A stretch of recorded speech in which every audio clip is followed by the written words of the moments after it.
And we're live. How's everybody doing out there in Facebook land? So, one of the things I noticed about doing it at home, working in front of my laptop, I don't have that really awesome background that I usually get at some of the other places I use. You know, love the garden, even just getting out in my car gives me a whole different sense of lighting that I really happen to appreciate. But I'm about to get into a conversation here in a little bit with a couple of friends. And let's go ahead and pull up that conversation and show what we're going to be talking about. Uh, so, the topic of the day, we're going to be talking homelessness, the pandemic, and Medicare for all. Now, we all know Medicare for all. It happens to be a catchphrase. Nobody actually knows what it means, though, right? I think that's one of those things we're going to get into. What does Medicare for all mean to you? You know, especially as far as institution goes. How do we go about making sure that everybody has access to affordable medical care? Especially in light of our recent bombing of Syria, right? We got trillions to spend on war, zero safety net, 1.5 trillion on a bungled stealth fighter jet, and no medical safety net. Billions in pharmaceutical subsidies and no medical safety net. What does Medicare for all slash affordable health care? I hate using affordable because it's been abused so often. What does Medicare for all and or healthcare access for all mean to you, and how do we implement them? Anyway, that's going to be a discussion that we're going to talk with Phelan here before too much longer. And for those that aren't familiar, Phelan's actually running for one of the Utah seats. He's already announced his candidacy. So once he actually goes public with the conversation we have today, I'll go ahead and make sure that that gets aired so that we can all discuss the ways forward. And that. You guys got anything going on out there? Anything you guys want to talk about? Anything you want to hear about? War pigs. We got war pigs. We got war pigs in our state legislature. It's a little hard to fight the feds. Federal war pigs. It's hard to fight the federal war pigs when we got war pigs at the state. Yes. Those of you who are paying attention to local politics. Representative Ben Adams. Yes, he's a Republican. He's also an anti-war Republican. He wants to bring our troops home. He's got a goal. Part of that goal is to defend the Guard. He brought that bill before one of his committees, just happens to be the Transportation and Defense Committee. Yes, believe it or not, the Idaho House has a defense committee. He brought it before them. Joe Palmer, Republican, District 20, basically squashed the idea of giving it a hearing, giving it a number. He killed it as a routing slip after Ben put forth the initiative. You actually go back and look at the videos. The Yays had it. The Yays were ready to move it on. And the chairman squashed it. So yes, we got war pigs in our state legislature. We got chicken hawks ready to send them. Idaho's volunteers. These are Idaho National Guard.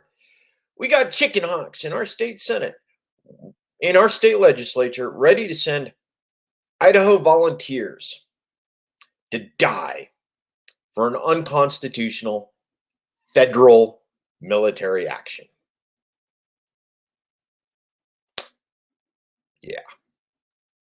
Think about that for a moment. And I'm going to go ahead and give District 20 a shout out again because you guys are the ones who elected him. Shame on you.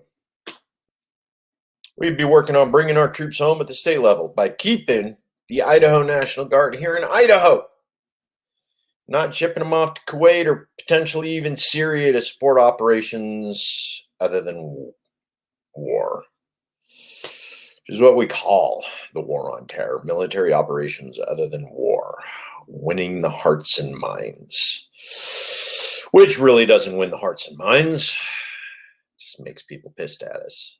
Yes, it does. Yes, it does. Because at the end of the day, that's what we do. We bomb and we kill people. And their families, neighbors, and friends all get pissed at us for doing that. Yes, they do. I don't understand why. I mean, how would you feel if I killed your brother? You shouldn't be pissed at me for that, right? It's not how we work on the national level. Oh, yeah, you'd be pissed. You'd be pissed. And I don't blame you. I'd be pissed too. You know, you went around killing my brothers and raping my sisters. I'd be a little bit miffed. It's just the way it is. Anyway, so, hey, just want to check in. Do you guys know I'm alive? I'm still working on things. Oh, yeah, there's going to be more bombs and missiles. Absolutely, Tina, because that's what we do. That's the way our government foreign policy works. Retaliation for nothing. There's an awful lot of people out there that think that Biden's strike in Syria was because of an attack that wounded a U.S. service member in Iraq. Took him a month to get around to retaliating for that rocket attack on an Iraqi base that killed a contractor. So it actually killed. It killed a contractor. It wounded a U.S. service member. What that contractor and U.S. service member were doing on that particular base, at that particular location where the bomb landed, that's an interesting question. Because in my experience, most of the time when one of the locals launched a rocket at one of the U.S. bases, they made sure it was going someplace where it wouldn't actually hurt someone. Believe it or not, the warlords actually routinely contract out people to launch a rocket in an unoccupied portion of a base, just to drop a rocket inside the fence to remind the Americans that we need them. Yes, they actually do that. They drop bombs, send rockets in unoccupied places inside the fence with zero intention of ever hurting anybody, solely for the purpose of reminding the Americans that we need them to keep that from happening where it could actually hurt.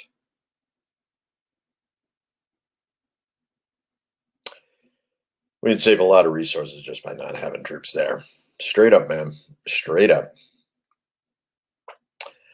Call me crazy. Bring our troops home. But yes, the current administration has clearly made it obvious that they intend to escalate practically every aspect of the war on terror around the world, all 100, all 80 countries that we actually have military operations other than war currently being conducted in between Africa and the Middle East. Yeah, I think I saw that too.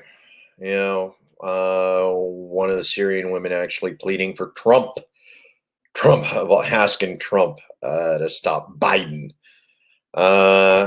It's sort of sad that that is the way the world sees us. When we're asking, when women being bombed by Biden are actually asking Trump for help. That's sad. But yeah, that is the problem. We bombed.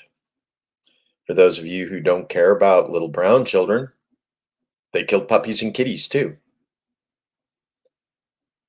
Yeah, I went there. Anyway, Um,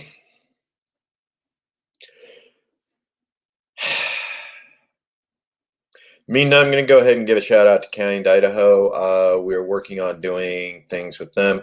Friend of mine is actually DJing at an event tonight over at Lounge at the End of the Universe. If you can make it over to that event, absolutely. We got petitions there for people to sign if they want to see medical marijuana in the state of Idaho. This is a ballot initiative. We don't have to wait for hard-nosed politicians who like to tell us what to do to tell us we can do it. We are no longer asking permission from our mommies and daddies in the state legislature, especially considering how many of them have snorted cocaine over the last couple of years. Yep, I know a lot of them got their addictions, and they're telling us we can't enjoy a little recreational. Yeah, that's funny. That said, Kind Idaho is not a recreational medical marijuana initiative. I mean, Kind Idaho is not a recreational marijuana initiative. It is a medical marijuana initiative. So let's be straight about that. Kind Idaho is pushing a medical, let's rephrase that. Kind Idaho is promoting a medical marijuana initiative in the state of Idaho that will go on the ballot in 2022. The purpose of this